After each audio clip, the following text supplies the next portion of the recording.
Well, the Tories fluffed the opportunity they had last night to get rid of a Prime Minister who has zero credibility.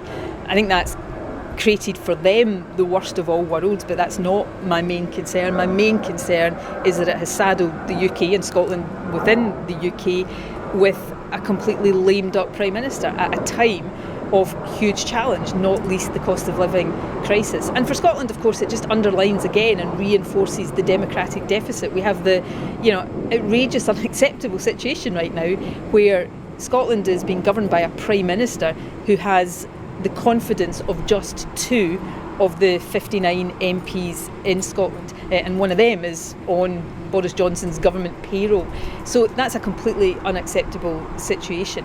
If Boris Johnson had any integrity, he would have resigned by now. Clearly, integrity is not one of his key attributes, but the sooner either he realises it's time for him to move on and out of Downing Street, or the Tories realise that for him the better, so that the country can have a Prime Minister who's focused on the issues that matter to the country, not focused every day, as Boris Johnson is, solely on his own preservation.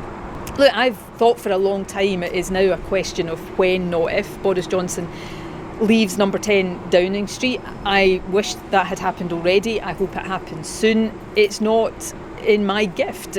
The Tories are the ones who can bring that about right now, and I think every day that passes that they don't do that, then all of the criticisms and the failures of Boris Johnson taint the entire Conservative Party. But that's a matter for them. But if they have any interest in what's good for the country as a whole, as opposed to what's good for Boris Johnson, then they will act sooner rather than later. Look, the case for independence, I think, is undoubtedly strengthened by the fact that we have a Prime Minister like Boris Johnson, not just that particular individual, but the fact that somebody like him under the Westminster system can become Prime Minister without much support at all in Scotland. But the case for independence is much bigger and broader than Boris Johnson. But I think it's important that I remind people of the mandate that we won at the election last year and set out how we will progress that mandate, and that's what I intend to do.